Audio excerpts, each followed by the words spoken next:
Deedle-dum-dum, deedle-dum-dum. There was a turtle by the name of Bert, and Bert the turtle was very alert. When danger threatened him, he never got hurt. He knew just what to do. He ducked and covered, ducked and covered. He did what we all must learn to do. You and you and you and you, duck and cover. Be sure and remember what Bert the Turtle just did, friends, because every one of us must remember to do the same thing. That's what this film is all about. Duck and cover. This is an official civil defense film produced in cooperation with the Federal Civil Defense Administration and in consultation with the Safety Commission of the National Education Association. Produced by Archer Productions, Incorporated. Hey, Bert, come on out and meet all these nice people, please. Oh, all right. We really can't blame you. You see, Bert is a very, very careful fellow. When there's danger, this is the way he keeps from being hurt. Sometimes it even saves his life. That's why these children are practicing to duck and cover just as you do in your school. We all know the atomic bomb is very dangerous. Since it may be used against us, we must get ready for it, just as we are ready for many other dangers that are around us all the time. Fire is a danger. It can burn whole buildings if someone is careless. But we are ready for fires. We have a fine fire department to put out the fire, and you have fire drills in your school so you know what to do. Automobiles can be dangerous, too. They sometimes cause bad accidents, but we are ready. We have safety rules that car drivers and people who are walking must obey. Now, we must be ready for a new danger, the atomic bomb. First, you have to know what happens when an atomic bomb explodes. You will know when it comes. We hope it never comes, but we must get ready. It looks something like this. There is a bright flash, brighter than the sun, brighter than anything you've ever seen. If you were not ready and did not know what to do, it could hurt you in different ways. It could knock you down hard or throw you against a tree or a wall. It is such a big explosion, it can smash in buildings and knock signboards over and break windows all over town. But if you duck and cover like Bert, you will be much safer. You know how bad sunburn can feel. The atomic bomb flash could burn you worse than a terrible sunburn, especially where you're not covered. Now, you and I don't have shells to crawl into like Bert the Turtle, so we have to cover up in our own way. First, you duck, and then you cover. And very tightly, you cover the back of your neck and your face. Duck and cover underneath a table or desk or anything else close by. In Betty's school, they are talking about the atomic bomb, too. Betty is asking her teacher, how can we tell when the atomic bomb may explode? And her teacher is explaining that there are two kinds of attack, with warning and without any warning. We think that most of the time we will be warned before the bomb explodes, so there will be time for us to get into our homes, schools, or some other safe place. No matter where we live, in the city or the country, we must be ready all the time for the atomic bomb. Duck and cover. That's the first thing to do, duck and cover. The next important thing to do after that is to stay covered until the danger is over. Good afternoon.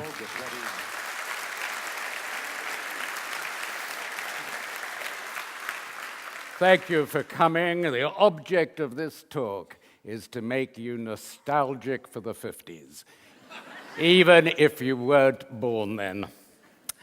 It was what it was like. I saw that film when I was a kid at Eastwood Primary School. We all saw it, shown throughout America and Britain, duck and cover drills. I had a backyard cubby that could be turned into a nuclear fallout shelter with or without warning.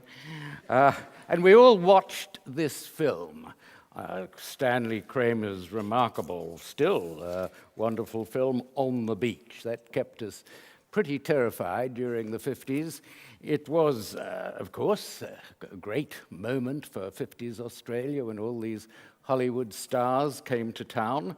It was a story about how the Northern Hemisphere is wiped out by World War III, a nuclear war, and the cloud is coming down on Australia. And an American submarine, which is captained by Gregory Peck, manages to get to the last remaining outpost of civilization, which of course was Melbourne. It was Melbourne because the Hollywood producers decided that no Americans had ever heard of Tasmania, so it had to be Melbourne. So Gregory Peck came down to Melbourne to await Armageddon. After a couple of weeks of Melbourne society, he decided Armageddon out of here, and he sailed off with his crew patriotically to be irradiated in America, leaving Ava Gardner on the beach with her alcoholism and her dreadful Australian accent. But Melbourne actually closed down to enable the film to be made. They showed people handing out suicide tablets as the atomic cloud was about to hit. I don't know what Dr. Mannix thought of that. But and I think that's the last frame of the film Melbourne After the Bomb. It looks very much like Melbourne before the bomb, actually. But it was pretty spooky in the 50s. It was a scary time.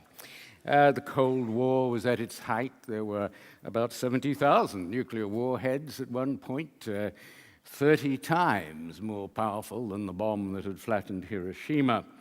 But they were mainly in the hands of the United States and Russia. And when it came to the crunch, these states were governed by rational people with children and retirement plans for their leaders, no desire to be wiped out. And it did, of course, almost come to the crunch in those 13 days of the Cuban Missile Crisis.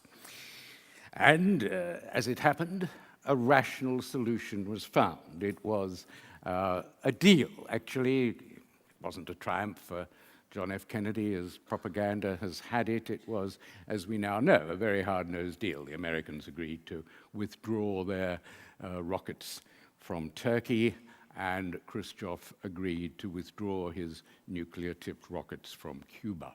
So that was the kind of deal that rational people did, and the world breathed a long sigh of relief. But it was that incident, we came so close, that we actually saw sense. Immediately, they set up a hotline between the White House and the Kremlin, and they started work on, for the first time, an international law. It was called the Nuclear Non-Proliferation Treaty, and it opened for signature in 1968. At last, all the countries in the world would sign up to an agreement about nuclear weapons. So the world didn't end with the Cuban Missile Crisis because governments, not so much because of mad, mutually assured destruction, but because governments were sane, sensible about atomic evisceration. And 67 years on from Nagasaki, 67 years, has induced a kind of complacency about nuclear weapons. Why worry? Why worry? The world didn't even end on Tuesday night, notwithstanding the Mayan calendar. The only thing that happened at midnight on Tuesday was that North Korea launched a ballistic missile. Now, North Korea is now believed to have 12 nuclear weapons. It successfully tested its first when it withdrew from the nuclear, I call it the NPT for short, in 2003. It tested its first bomb in 2006 and its second in 2009. And on Tuesday, it launched a ballistic missile up through the Earth's atmosphere, down, well, California, Melbourne, wherever. You saw the joy that this caused people in North Korea, they were jumping for joy. Spontaneously, no one was firing at their feet. They are very proud of their ability to make missiles, the dongs, they call their missiles. They haven't worked out yet how to put one of their bombs in the nose cone of one of their ballistic missiles.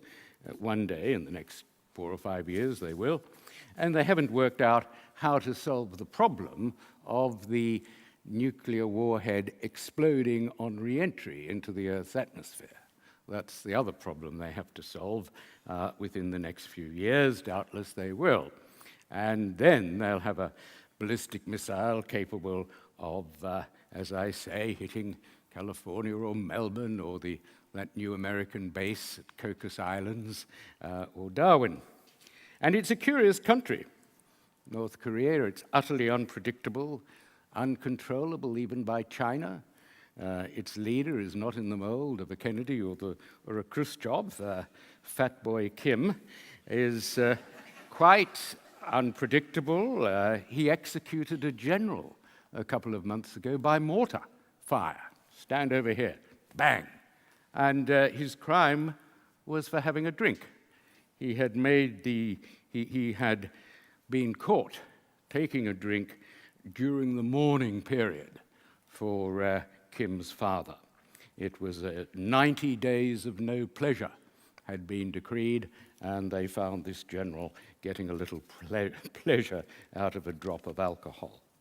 Well, they have 17 gulags, and they have a lot of strange criminal offenses. Every household has to have a picture of the great leader up in the living room, and if they don't dust it, if the police come in and find that you haven't dusted your picture of the great leader, that is a crime for which you can be taken off to the gulag. A couple of years ago, they sunk a South Korean corvette. You remember, 46 young sailors were drowned, and they attacked an island, killing 10 South Koreans. So it is perhaps a little concerning, people in this hemisphere, that North Korea has already 12 nukes and the ballistic missiles to deliver them. I don't know whether we can be confident of the Americans as they have built their base in the Cocos Islands and inhabit Darwin. We don't know the details of the status of forces agreement that's been agreed by our government, whether they're going to be allowed to have nuclear weapons, to bring nuclear weapons onto Australian soil. We just don't know. Perhaps we'll have to wait until Senator Assange can enlighten us.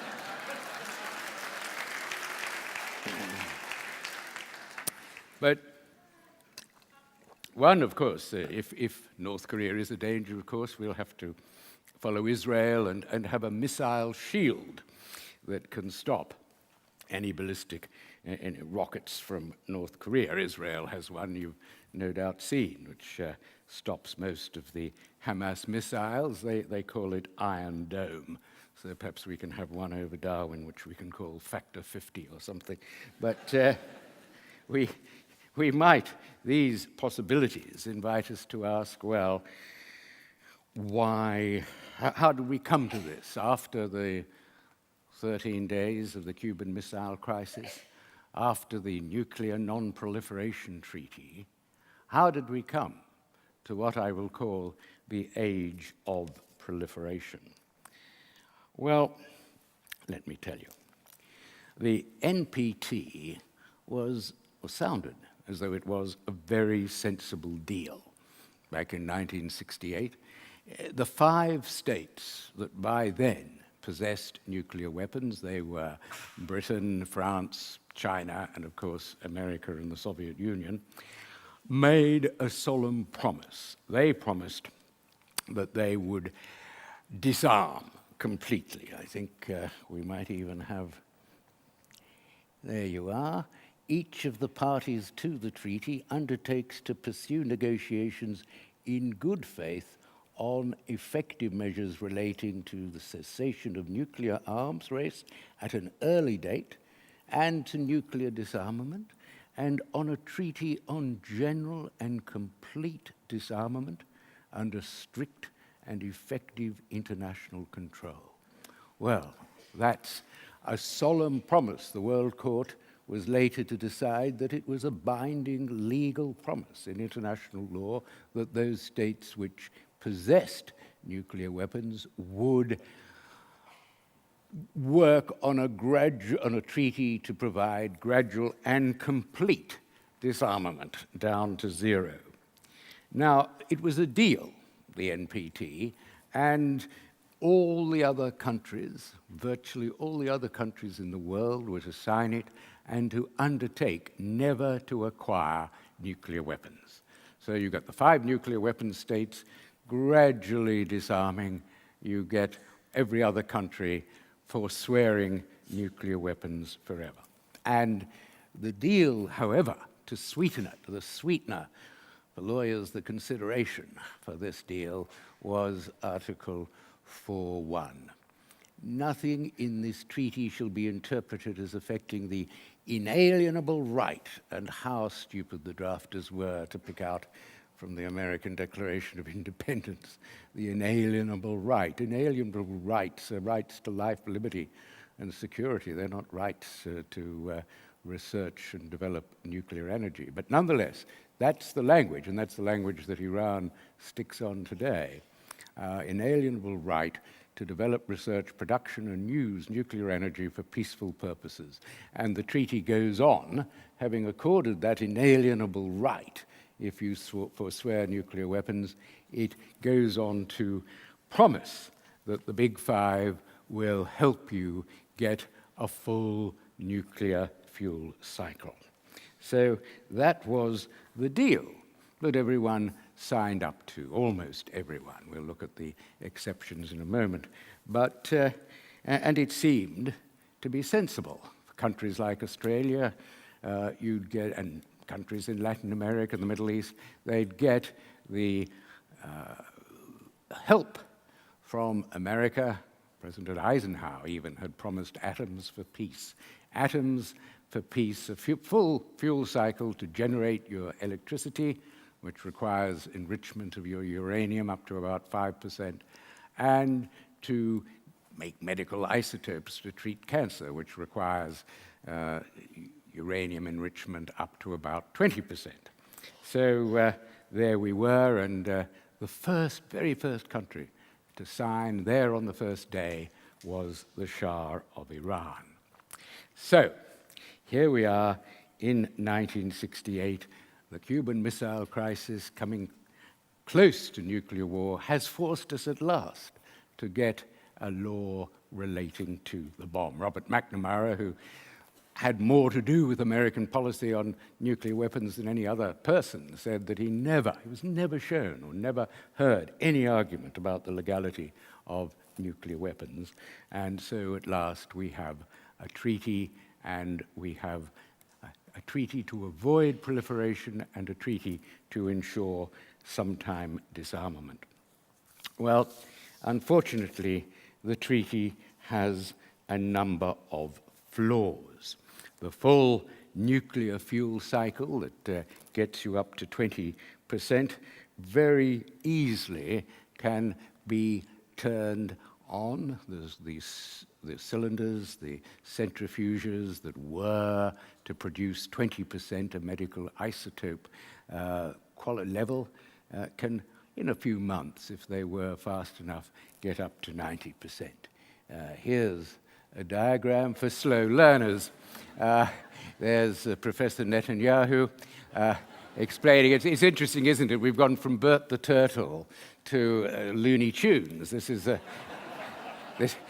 the sort of bomb that Wile E. Coyote carries around and gets exploded. And so he's explaining to the United Nations in September that it's so easy to go from 20% to 90%, which is weapons grade. And the final stage, of course, he's overlooked a few facts, namely that it takes quite a while to weaponize, to work out how to put your enriched uranium into a bomb and then to ensure that you've got a delivery vehicle for it. But there it is. He's explaining the first flaw in the NPT. Now, the second flaw is that certain countries have not signed up. In 1968, when the treaty was opened, Israel actually had a bomb. It hadn't let it off. It came very close to using it in the Six-Day War in '67. But it had been developing a bomb with apartheid South Africa.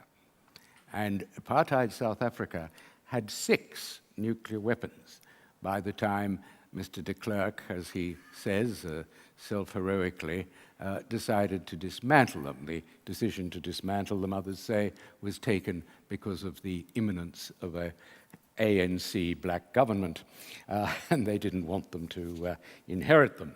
But that is the only occasion on which weapons have been actually destroyed. But Israel had them in embryo in 1968, and it now has up to 200. It has at least 80. It has a policy that they call nuclear opacity. I prefer to call it nuclear hypocrisy. They simply don't admit, and everyone knows, of course, since Mordecai Vanunu in 1986 told us that they do have a number of bombs. And those bombs, some of them are on Dolphin-class submarines that are stooging around the Mediterranean, the Eastern Mediterranean, with the ability, of course, to hit Tehran. And so that's just one absentee from the treaty at the time it was signed. India, now never joined, it has 100 bombs, it's estimated. Pakistan never joined. It has now 110 bombs.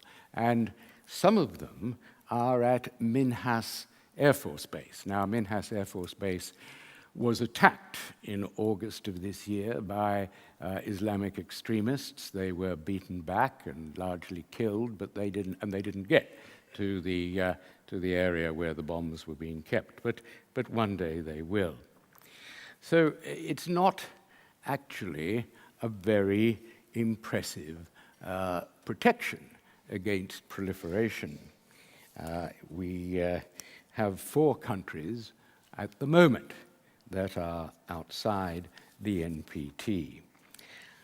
That's the second flaw in it, that some countries, a few countries are out of it, and that even those countries that are in it can get the benefit of it, can develop a full nuclear fuel cycle, enriching to 20%, as North Korea did, and then just pull out. No sanction for pulling out, and go and build nuclear weapons. So it's not a guarantee. There have been other examples. Let me give a few to you. Thanks particularly, because we've got no criminal law against the bomb, we have a character called A.Q. Khan, who was merely a metallurgist, a humble Pakistani metallurgist working in Europe, when Bhutto in 1970, the Prime Minister of Pakistan, said, our people will go hungry, will eat grass to pay for a nuclear weapon. Well, Mr. Khan rushed back to Pakistan, got an audience with Bhutto and said, I can make a nuclear bomb. And he was working at Urenco, which was a European designer of centrifuges. He stole the designs, put them through. They were delivered through the Pakistan embassy in Amsterdam, and he was made head of the Pakistan Atomic Energy Project and developed fairly quickly an atomic bomb, which Pakistan finally tested, to great joy, in 1998. But in the meantime, A.Q. Khan had been running a kind of nuclear Walmart. He sold his centrifuge designs to North Korea, of course. He sold them to Iraq under Saddam Hussein. He sold them to Gaddafi. And that was his great mistake, because although Saddam used them to design and to build his way towards a bomb. But then he invaded Kuwait, and the Allies discovered what he'd been up to and closed him down. Gaddafi, on the other hand, thanks to A.Q. Khan, had a bomb program that was very well advanced until 2003, when you remember Gaddafi came in from the cold. He decided that he wanted Western support, he was worried about al-Qaeda, and he confessed to all his terrorist actions supporting the IRA, and he confessed that he had this nuclear program that had been set up for him by this demonic Pakistani metallurgist A.Q. Khan, who claimed he hadn't been telling the government, although I don't believe that, that he had been selling his nuclear technology to countries like Libya. And it's interesting, you know, Gaddafi ratted on A.Q. Khan. A.Q. Khan was put under house arrest, really to save him from the Americans and from an American SEAL attack, I think. He was very popular in Pakistan, the founder of the Islamic bomb. But as far as Gaddafi was concerned, here's the moral of the story. Gaddafi gives up his quest for a nuclear bomb in 2003. In 2011, he probably would have had a few, plus some North Korean missiles. Would NATO ever have been able to attack, to protect the people of Benghazi? Of course not. Nuclear weapons can provide security for dictators. The prospect of Gaddafi shooting off a nuclear missile at Brussels would have given NATO pause. He would still be there today if he had kept his nuclear program. Now, that lesson has not been lost on other states, on other dictators. Gaddafi is dead today because he gave up his nuclear program. So that's the second problem of the NPT. The third problem is that it simply does not have an enforcement arm. It has what is called in the alphabet soup of the UN agencies, the IAEA, the International Atomic Energy Agency. And that is all we have to verify the fact that the 187 countries that are parties to the NPT, including Iran, actually are not developing nuclear bombs. Well, that would be all very well if the IAEA inspectors could ever get into the country. They're not allowed to enter without a visa. And when Iran doesn't want an inspection or a particular inspector, it simply denies them visas.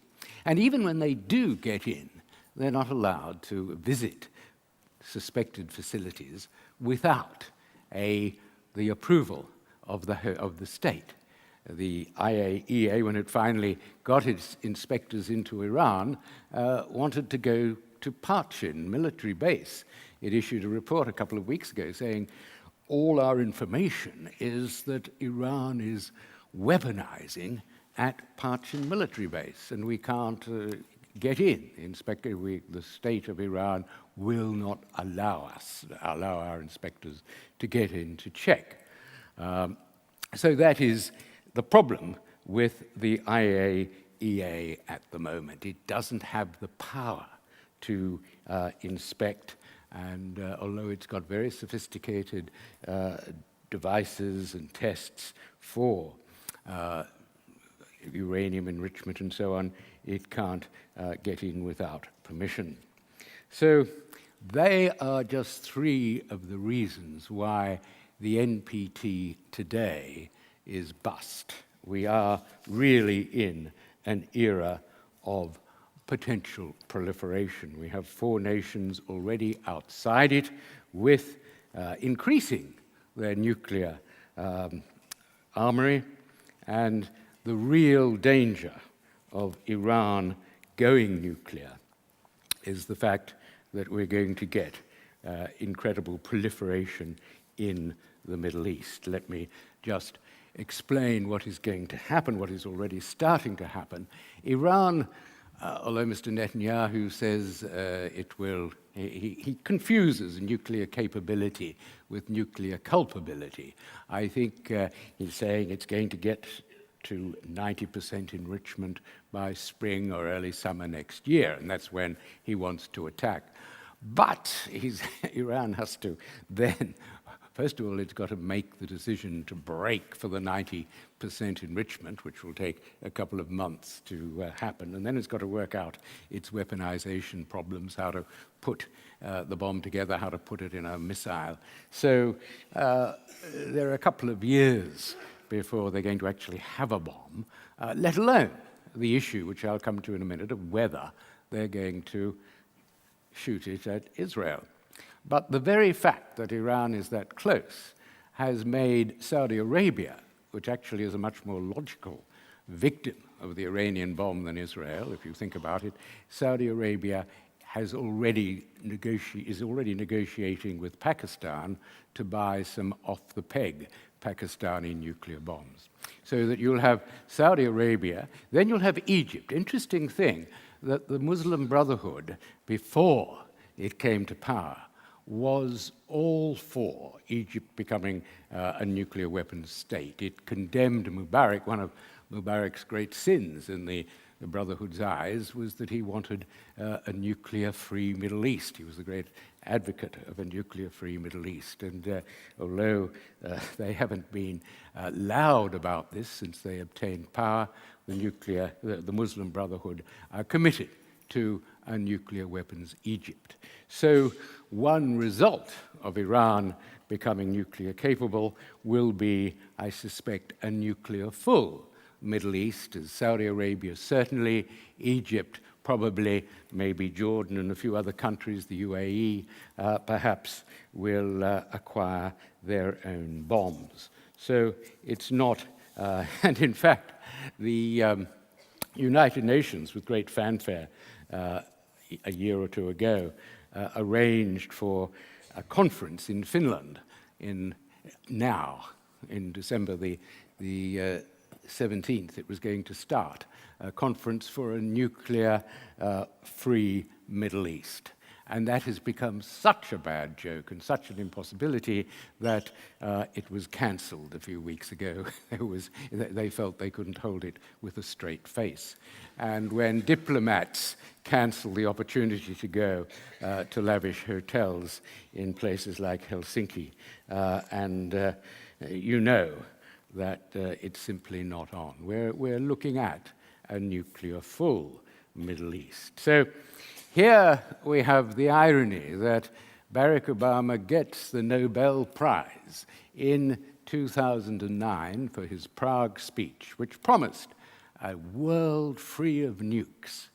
He did, and that's why he got the Nobel Prize. And 3 years on, we have a start with START 2. America is down to 8,000 nuclear warheads. Russia has 10,000.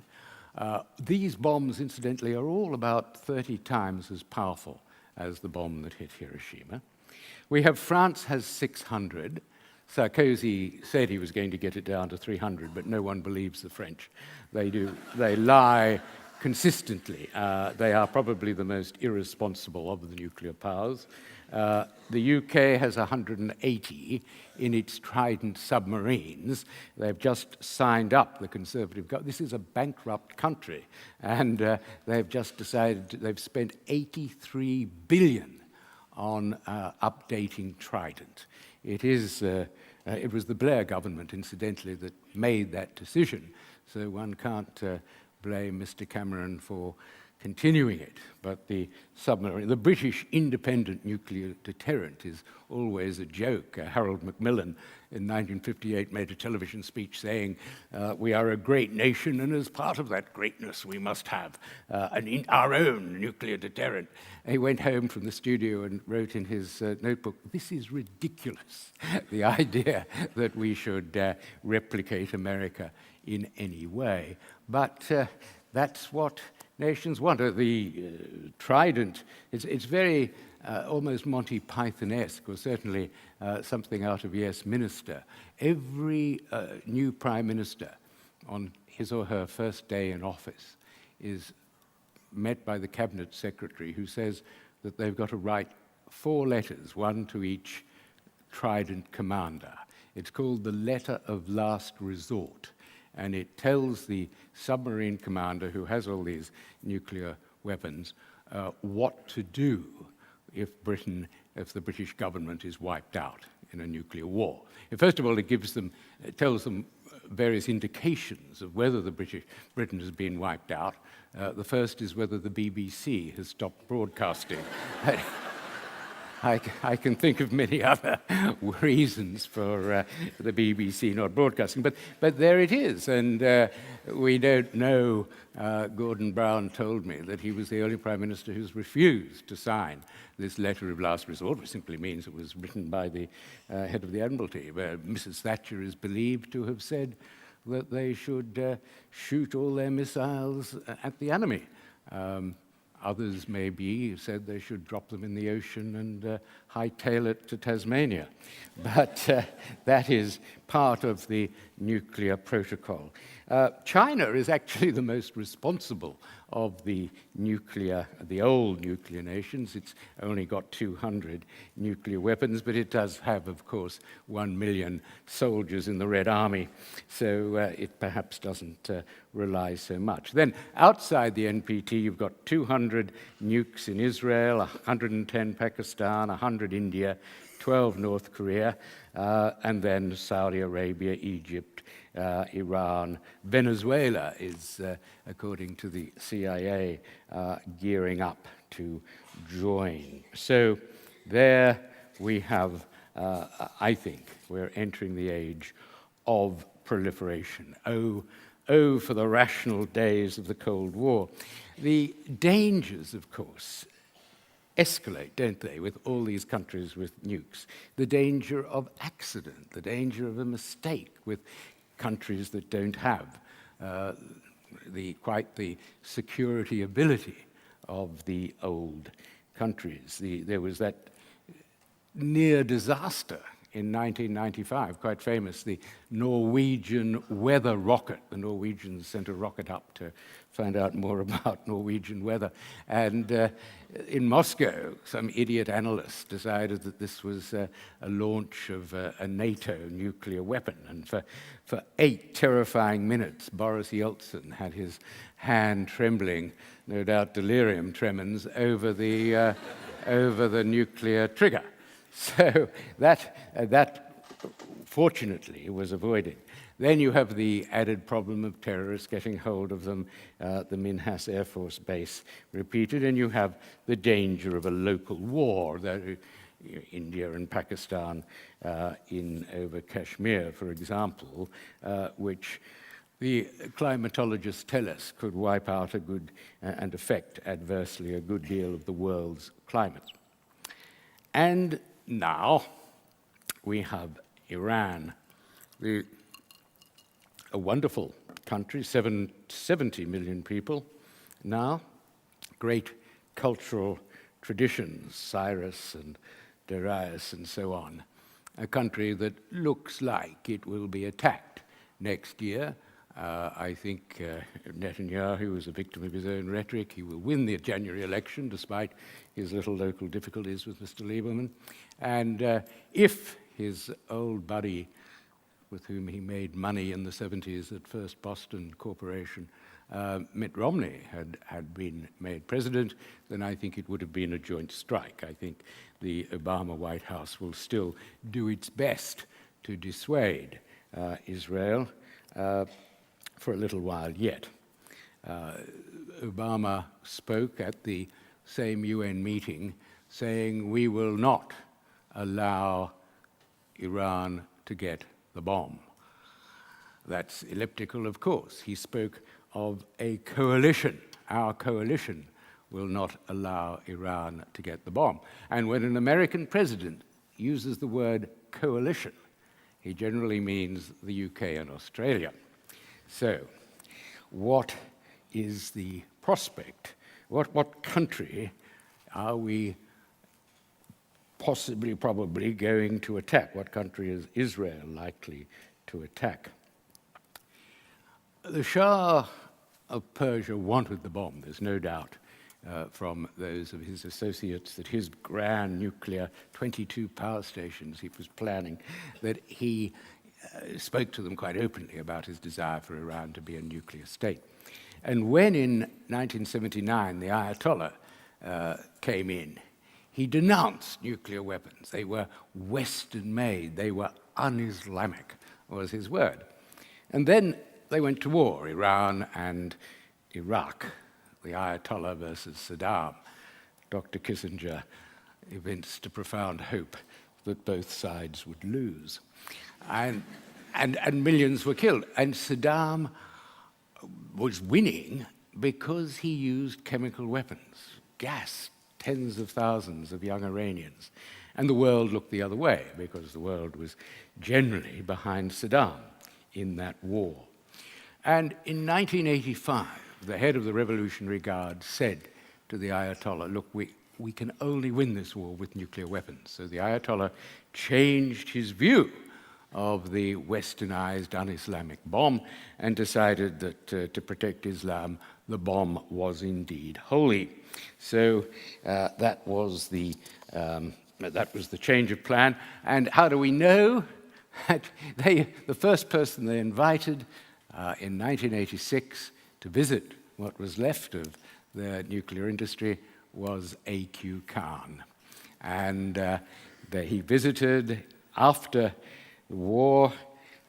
They paid him millions in the early 90s for his centrifuge designs, his weaponization projects, and so on. So there is no doubt that the new Iran, there he is, there's the supreme leader. Look, he looks so benign.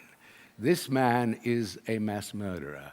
He is an international criminal. He is a man who, without the slightest compunction, has ordered the deaths of thousands of people. He obviously sleeps very easily, but that is the president of Iran in 1988. And in 1988, the worst atrocity, single atrocity that has ever happened to prisoners happened. And it's hard to tell you just how vulnerable prisoners are, particularly political prisoners. And that is why we have the Geneva Conventions. That is why so much of international law focuses on the protection of prisoners in danger. At the end of the war with Saddam, this guy, as president, had thousands of political prisoners in jails. They were in jail, they were Marxists, they were communists, they were members of factions that didn't accept his particular version of Shia Islam. What did they do to those prisoners at the end of the war? They simply made a decision. This man and the Ayatollah and Rafsanjani decided that they would be exterminated. So they sent death squads into the prisons, and over 6 weeks they exterminated 7,000 political prisoners. Many of them had already served their sentences.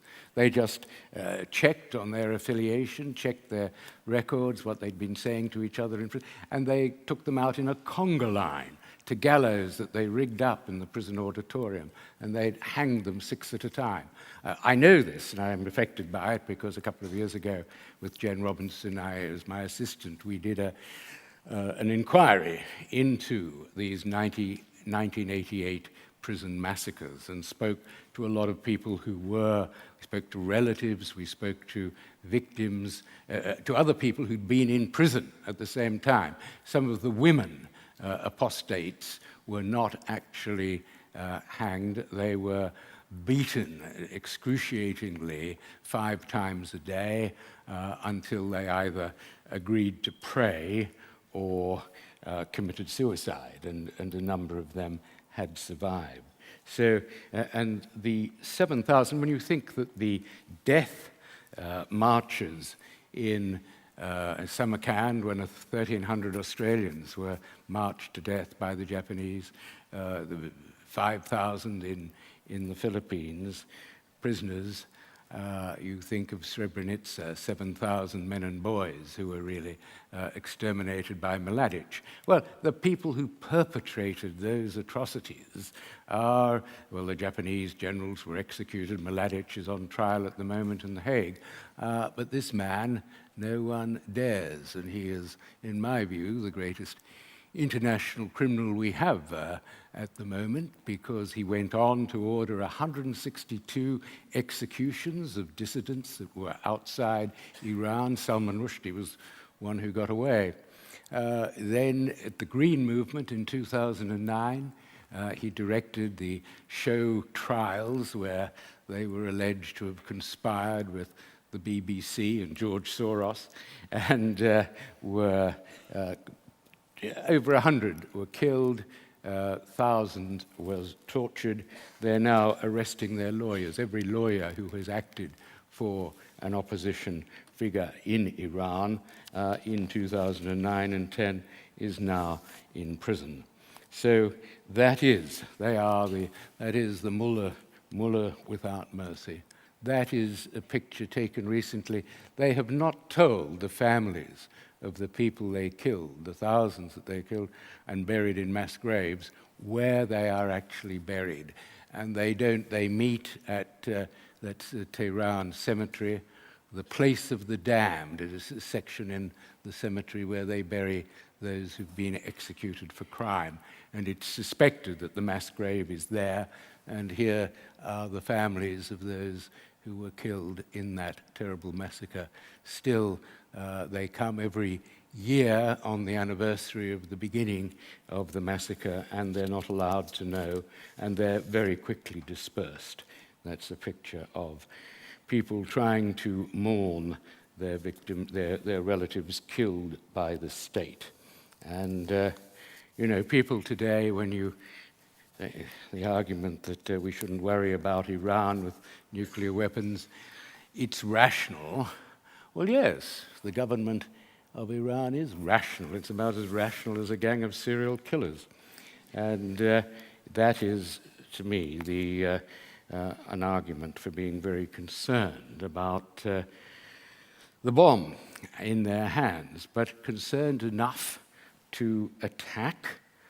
That's a different matter. That is a matter of international law. And that international law is stated in Article 51 of the United Nations Charter. Article 51, the right of self-defense. Well, it is very clear that Israel has no right in international law to attack Iran, because in order to have the right of self-defense, it's got to be in response to an imminent danger of attack. This law, this international law, was decided in a famous case about in the 1830s. It's bizarre that such an important aspect of international law today should reside in this case. It was a case where a paddle wheel steamer on Lake Niagara had been used by Canadian rebels who were rebelling against the British control of Canada, and they were assisted by Americans who actually owned this paddle wheel steamer called the SS Caroline. And the British captured the American steamer. They fixed the old paddle wheel, and it went over the falls. So the paddle wheel steamer crashed over Niagara Falls, and there followed a very angry correspondence between the British and the Americans as to whether the British were entitled to attack and destroy this American boat in their self-defense against Canadian rebels. And at the end of a long correspondence, the test was agreed between the two countries, and it was basically a test of imminence. Is there an imminent danger of attack? I love this case in a sense because it's so anachronistic, not just paddle wheel steamers, but Canadian rebels. It does. It's very curious. But there it is. It was upheld by the court at Nuremberg. I prefer, actually, FDR in his fireside chat before Pearl Harbor, but he had given the leave to the American Navy to sink Nazi submarines when they weren't at war. And he explained to the American people that he'd done this because in right of self-defense, he said, if you're walking along and a rattlesnake rears up in front of you, you don't wait until it strikes before you strike it. So the rattlesnake test, or the Caroline test, requires Iran to be an imminent threat. And how possibly can it be an imminent threat when it's several years off having a bomb and there's no evidence that it's going to use it, or if it ever gets a bomb, that it will bomb Israel? This is the problem that Israel has. It seems to me that it will be another Iraq all over again if Israel and America, and UK and Australia, attack this country without waiting for evidence that it will attack Israel. Of course, point to the vicious anti-Semitic rhetoric of Ahmadinejad. Well, Ahmadinejad has lost power, and he'll be out in June of next year, and the Supreme Leader will put in another nominee. You can only stand for election as president if the Supreme Leader, who has all the power, approves. And secondly, I don't think that Iran leadership, the Revolutionary Guards, who are making so much money, the Mullahs, who are very happy with all their money, with their wives, with their BMWs, will put all that at risk, because they know that sitting in the Eastern Mediterranean are those 5 Dolphin-class submarines with nuclear weapons. And I'll tell you, the letter of last resort, which is signed by Mr. Netanyahu, will not tell them to drop their bombs in the ocean if Israel is wiped out. It will be an eye for an eye, 2 teeth for 1 tooth. It will be a flattening of destruction of Tehran. So I don't think that is what the Mullahs will be interested in doing. They will certainly want the bomb. They do want the bomb. They're moving towards it. They'll want it to assure their own power against any resurgence of the Green Movement. They'll want it to deal with Saudi Arabia, to impress the Shia Muslim world, to make converts, to lead the Muslim world. And they will do that, they think, with the bomb. And the other problem with Mr. Netanyahu's rhetoric about striking Iran is that he talks of it as if it will be this wonderful euphemism, a surgical strike. Now, a surgical strike is like collateral damage. It means death, but surgical indicates only a few. In Ozark in 1981, where the Israeli Air Force leveled Saddam's reactor, they killed 10. In Al-Kibar in 2007, where they did the same thing to Syria's reactor, Syria had a nuclear weapons program. You can imagine what Assad would be like today with a nuclear weapon. The surgical strike just isn't a possibility, because the first institute you've got to strike is all the centrifuges at Natanz. And they have 5,000 people working around the clock, 2 shifts, 5,000 people in each. Engineers, scientists, workers, and so forth. So any Israeli attack on Natanz will kill 5,000. Then there are various other, Estefan and Bushehr and so forth, the heavy water plant at Iraq. And in those places, the IAEA tells us, there are 371 tons of uranium hexafluoride. Now, when uranium hexafluoride is hit and goes up as a gas, and the wind blows it across a city maybe, it's an asphyxiating gas. It can kill. And so you're looking at the possibility, this surgical strike, of taking out thousands of people. So it's not the attack on Iran would not be justifiable in self-defense, and it would be disproportionate. Well, Mr. Netanyahu is convinced that the Israelis want to wipe the Iranians want to wipe Israel off the face of the map.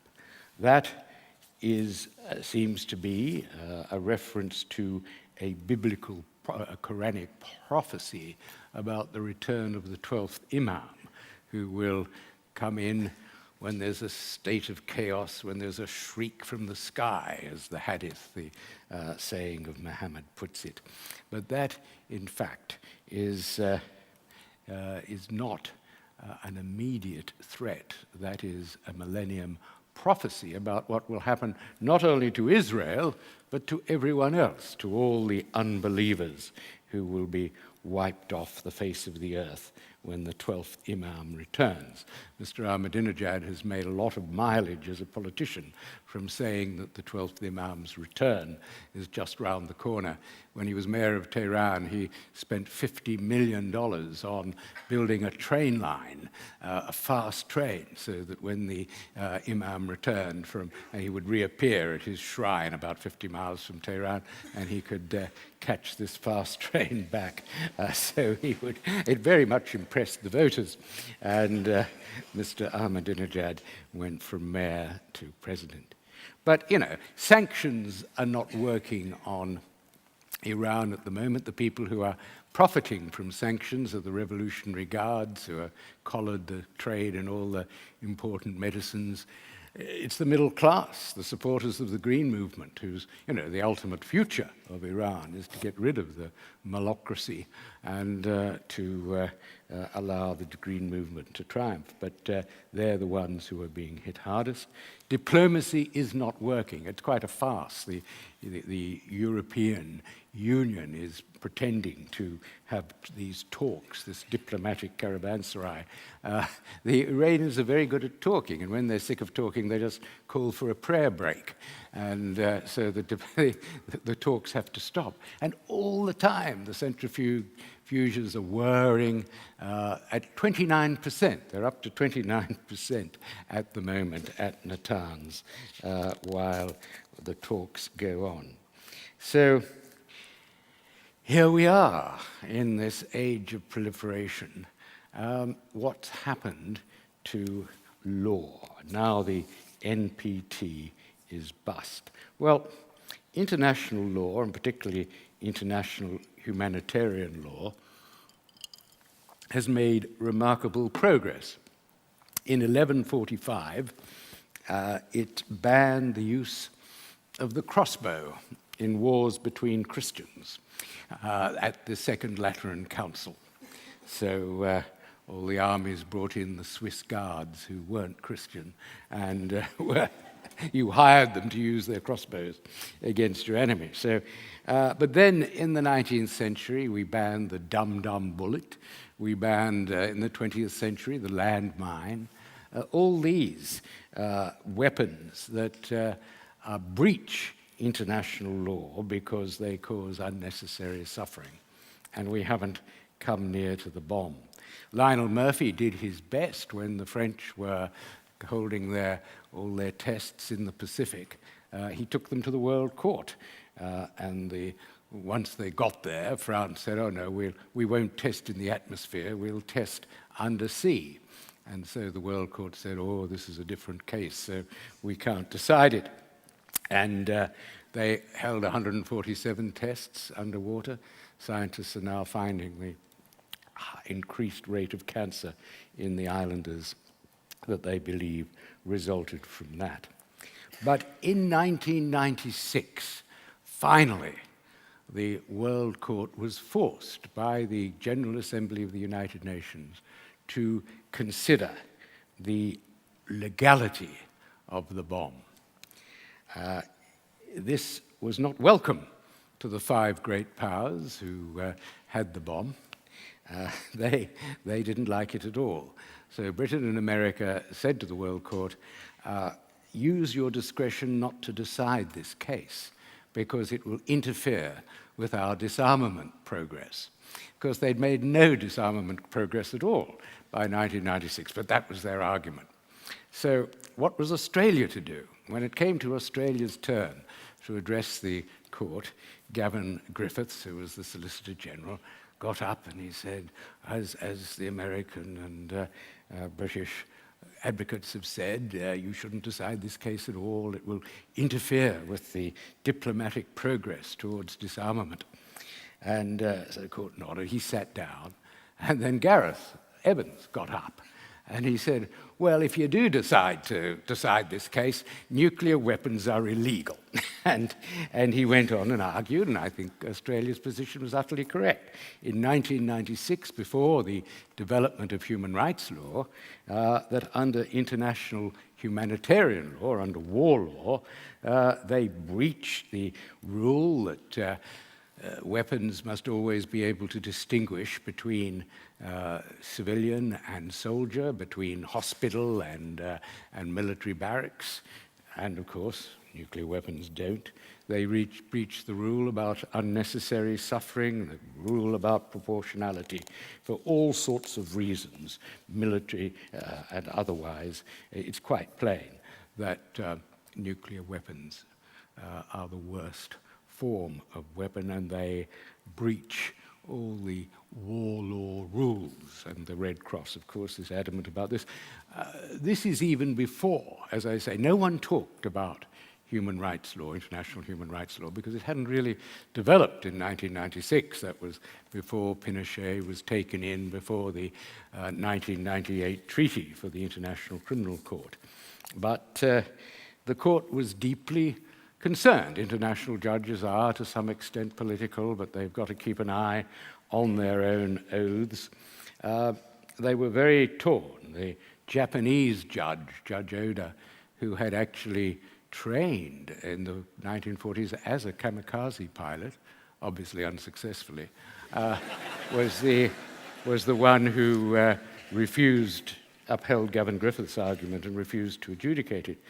But along came the British. It was the British barristers for the British government who said, look, maybe a low-yield nuclear weapon against warships on the high sea would be legal. Or it would be legal to hit troops in sparsely populated areas with a nuclear weapon. And so you could have a clean nuclear weapon, was the British argument. It was scientifically nonsense, but of course you can't cross-examine, unfortunately, experts in the World Court in The Hague.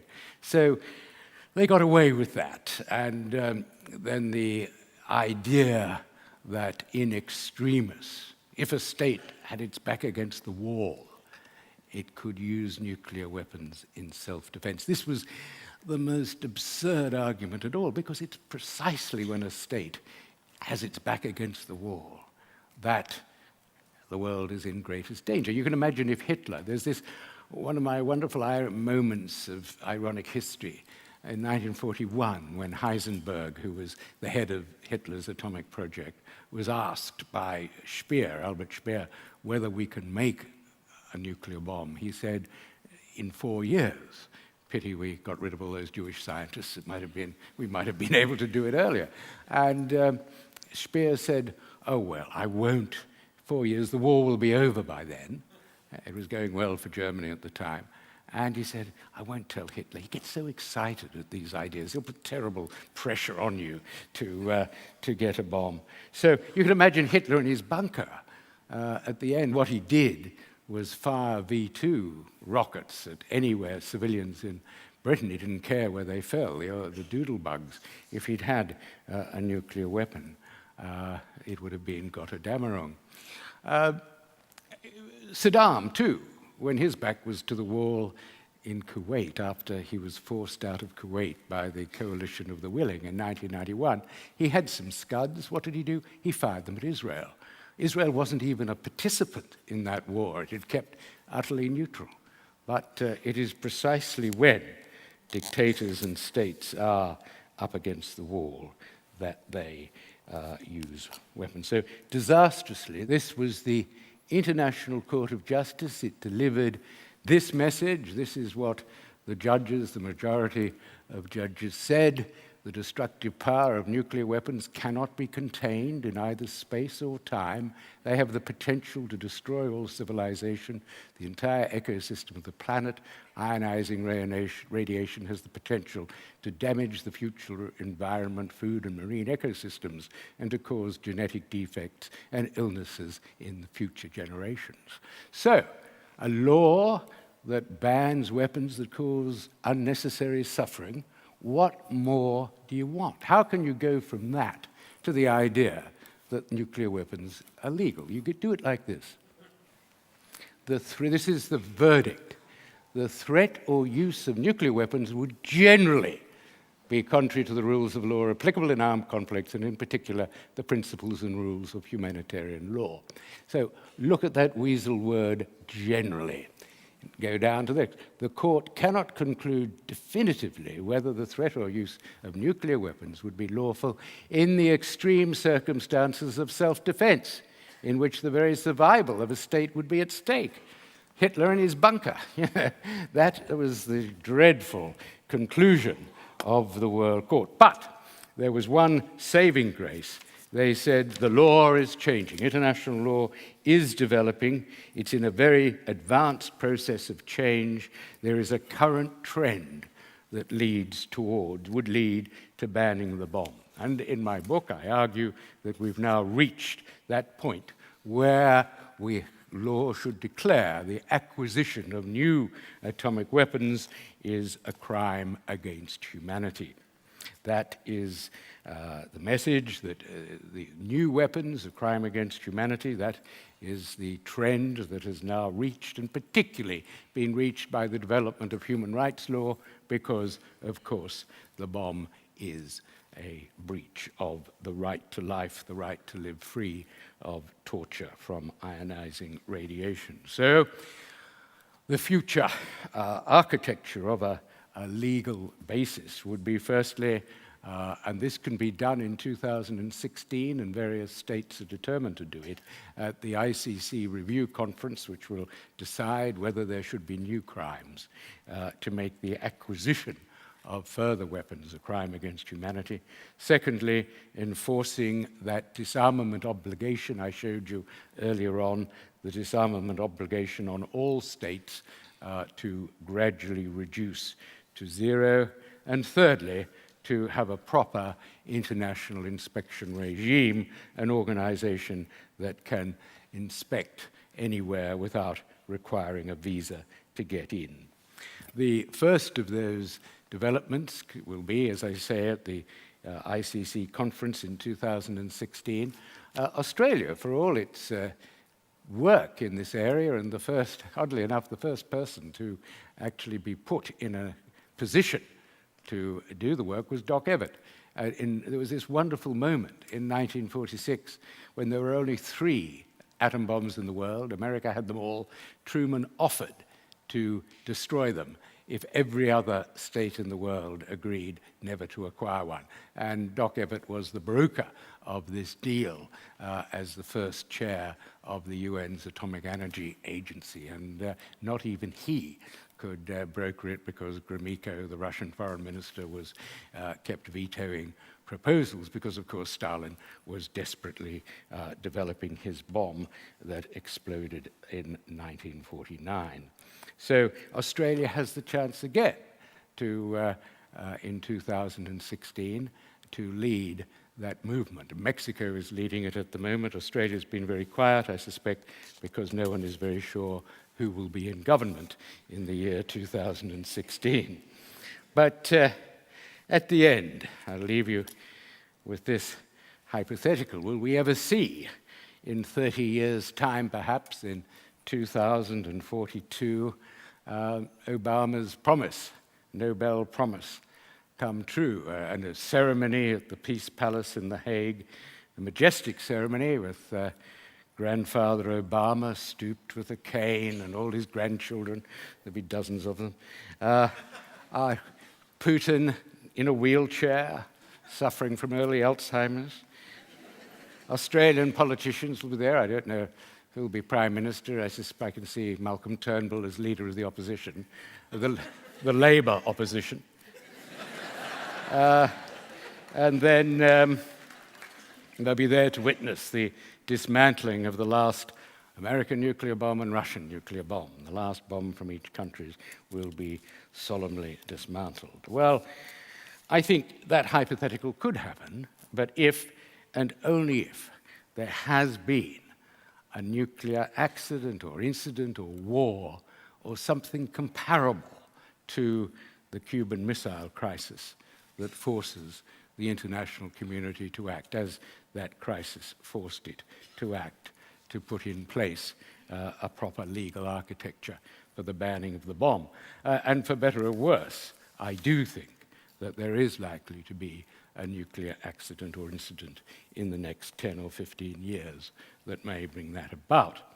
And in the meantime, all we can do is keep the pressure on to get a pledge from this government to support a move to make the acquisition of nuclear weapons a crime against humanity when that is put forward to the big conference in 2016. And I think ultimately we have to recognize, and I make a criticism in my book of Amnesty and Human Rights Watch, who have not perceived nuclear arms as an issue, as a human rights issue at all. They've simply ignored nuclear weapons when the bomb poses the greatest danger of all to human rights.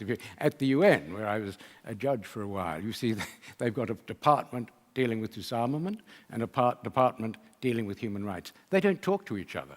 They're two separate fields. We do not, all those textbooks, there are dozens of them now on human rights law. You don't find nuclear weapons in their index. And yet they are, of course, the greatest threat to human rights, the right not to have life arbitrarily taken away. Just to finally remind you of that, I'll leave you with that picture.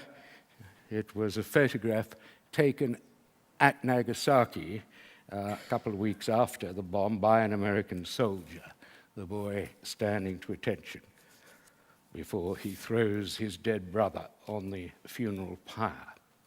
The right to life and the right not to lose it arbitrarily, the right not to be subjected to the torture of ionizing radiation is really one of the most fundamental rights of all. And in this new age of nuclear proliferation, we should never lose sight of that. Thank you.